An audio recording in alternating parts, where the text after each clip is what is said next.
السلام علیکم دوستوں، حاضر ہوں لے کر حضرت یوسف علیہ السلام کی کہانی کا اگلا حصہ۔ پچھلے حصے میں آپ لوگوں نے سنا کہ کس طرح سے اب تک محل کے محافظوں کو کھانا تقسیم کرنے کا کام مل جاتا ہے، اور کھانا تقسیم کرتے ہوئے حضرت یوسف علیہ السلام دیکھتے ہیں کہ محل کے بت خانے کے محافظ 20 لوگوں کا کھانا لیتے ہیں، جبکہ ان کی تعداد صرف 5 ہے۔ حضرت یوسف علیہ السلام ان سے پوچھتے ہیں کہ آخر تم لوگ 20 لوگوں کا کھانا کیوں لیتے ہو جبکہ تمہاری تعداد تو صرف 5 ہے؟ بت خانے کے محافظ جواب دیتے ہیں کہ حضور، باقی کا کھانا خداؤں کے لیے ہوتا ہے، لیکن حضرت یوسف علیہ السلام کہتے ہیں کہ جتنی مجھے جانکاری ہے آپ کے خدا تو پتھر کے بنے ہیں، وہ کھانا کہاں کھاتے ہوں گے؟ جائز سی بات ہے کہ نظر کے بعد وہ کھانا بھی آپ لوگ ہی کھاتے ہیں۔ محافظ جواب دیتے ہیں کہ ہاں، لیکن اس میں حرج کیا ہے؟ حضرت یوسف علیہ السلام کہتے ہیں آج آپ لوگ کھانا لے جائیے، لیکن میں اس کی تفتیش عزیز مصر سے کروں گا۔ اور بت خانے کے محافظ وہاں سے غصے میں چلے جاتے ہیں، اور کچھ دیر بعد عزیز مصر کے پیشکار جناب حنیفر وہاں آتے ہیں اور اس سارے معاملے کی انہیں جانکاری ملتی ہے۔ وہ حضرت یوسف علیہ السلام کو اپنے ساتھ میں لے کر چلے جاتے ہیں اور عزیز مصر کو یہ ساری کہانی بتاتے ہیں۔ ادھر بت خانے کے محافظ اس واقعے کو جا کر بت خانے کے سردار کو بتاتے ہیں کہ کس طرح ایک بچے نے انہیں کھانا لینے سے روکا ہے۔ بت خانے کا سردار یہ ساری کہانی سن کر غصے سے لال ہو کر عزیز مصر کے پاس فوراً ہی شکایت لے کر آتا ہے، اور عزیز مصر سے شکایت کرتا ہے کہ جناب، آخر ایک بچے کو یہ حق کس نے دیا کہ وہ مصر کے خداؤں کے سیوکوں کے کھانے پینے پر نظر رکھے؟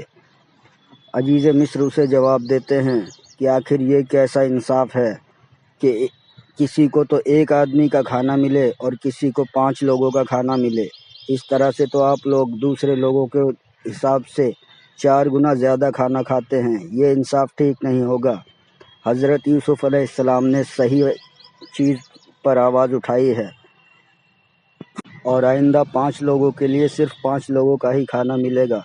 یہ سن کر وہ سردار وہاں سے چلا جاتا ہے، لیکن وہ وہاں سے سیدھا مصر کے سب سے بڑے بت خانے کے سب سے بڑے سردار کے پاس پہنچتا ہے اور اس سے کہتا ہے کہ میں عزیز مصر کے بت خانے کی خدمت نہیں کروں گا، کیونکہ وہ وہاں پر تو سبھی کافر ہو گئے ہیں اور ہمارے کھانے پینے تک پر نظر رکھی جانے لگی ہے۔ سردار کہتا ہے اصل مسئلہ بتاؤ۔ تب وہ سردار مصر کے سب سے بڑے سردار کو ساری کہانی بتاتا ہے کہ کس طرح سے ایک بچہ ہمارے کھانے پینے پر نظر رکھے ہوئے اور ہمارے کھانے پینے پر سوال اٹھا رہا ہے۔ تو سردار بہت زیادہ ناراض ہوتا ہے اور کہتا ہے کہ تم اتنے چھوٹے سے بچے سے شکست کھا کر بھاگ کھڑے ہوئے، چپ چاپ جا کر اپنا کام انجام دو، آگے کی کہانی ہم خود سوچیں گے کہ آگے کرنا کیا ہے۔ اور اس طرح سے مصر کے سب سے بڑے بت خانے کے سردار تک حضرت یوسف علیہ السلام کی پہچان پہنچ جاتی ہے، اور اسی طرح مصر کے راجہ سوم تک بھی حضرت یوسف علیہ السلام کی تعریفیں پہنچنے لگتی ہیں، اور مصر کے راجہ حضرت یوسف علیہ السلام سے ملنے کی خواہش ظاہر کرتے ہیں۔ لہٰذا عزیز مصر یوسف علیہ السلام کو لے کر سوم کے پاس جاتے ہیں، اور مصر کا راجہ حضرت یوسف علیہ السلام کی خوبصورتی دیکھ کر دنگ رہ جاتا ہے۔ لہٰذا وہ اپنے بیٹے کو ایک موتیوں کی مالا دیتا ہے کہ حضرت یوسف علیہ السلام کو دے دو، اور حضرت یوسف علیہ السلام کا ہم عمر وہ راجکمار موتیوں کی مالا لے کر آتا ہے، لیکن حضرت یوسف علیہ السلام کے ہاتھ میں دینے کی بجائے ان کے گلے میں پہناتا ہے اور ان کے آگے تعظیماً جھک جاتا ہے۔ یہ دیکھ کر مصر کی رانی حیرت میں پڑ جاتی ہے اور راجکمار سے پوچھتی ہے کہ تمہیں اس طرح سے کسی غلام کے آگے تعظیم نہیں کرنی چاہیے تھی، لیکن وہ راجکمار کہتا ہے کہ میں نے جان بوجھ کر ایسا کچھ نہیں کیا ماں، بس قدرتی یہ سب ہو گیا۔ اس کے بعد بادشاہ کچھ سوال حضرت یوسف علیہ السلام سے پوچھتا ہے، لیکن حضرت یوسف علیہ السلام اس کے اس قدر نہایتی جواب دیتے ہیں کہ راجہ بھی مطمئن ہو جاتا ہے کہ واقعی یہ بچہ کوئی معمولی بچہ نہیں ہے۔ پھر وہاں سے وہ دونوں چل دیتے ہیں، اور راستے میں عزیز مصر حضرت یوسف علیہ السلام کو سیر کراتے ہوئے لاتے ہیں، لیکن حضرت یوسف علیہ السلام کے سامنے ہی مصر کے بڑے بت خانے کا ایک سپہ سالار گھوڑ سواری اس قدر کرتا ہے کہ عام پبلک کو رونتا ہوا چلا جاتا ہے، اور عزیز مصر اپنی تلوار لے کر اس سے بھڑ جاتے ہیں اور اسے ہرا دیتے ہیں۔ یہ دیکھ کر حضرت یوسف علیہ السلام عزیز مصر سے کہتے ہیں کہ میں بھی آپ کی طرح تلوار بازی کر سکتا ہوں کیا؟ میں بھی اتنا بہادر بن سکتا ہوں کیا؟ اور عزیز مصر کہتے ہیں کیوں نہیں برخوردار، اور انہیں لے جا کر اپنے قصر کے سپہ سالار کو سونپ دیتے ہیں اور کہتے ہیں کہ آپ حضرت یوسف علیہ السلام کو گھوڑ سواری اور تلوار بازی کے ہنر سکھائیں۔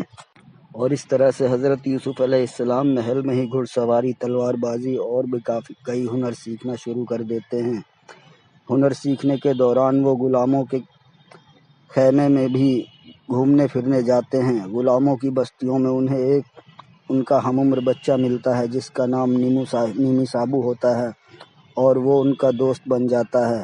وہ ادھر ادھر سے سبھی خبریں لا کر حضرت یوسف علیہ السلام کو بتایا کرتا ہے کہ کس طرح سے کچھ لوگ ان کے خلاف سازشیں رچ رہے ہیں، لیکن حضرت یوسف علیہ السلام کہتے ہیں کہ جب تک خدا میرے ساتھ ہے تب تک کوئی بھی کچھ نہیں کر سکتا۔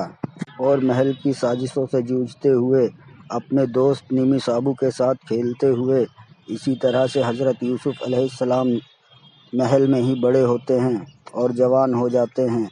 دوستو، اس سے آگے کی کہانی سننے کے لیے ہمارے اگلے پارٹ کا انتظار کیجیے۔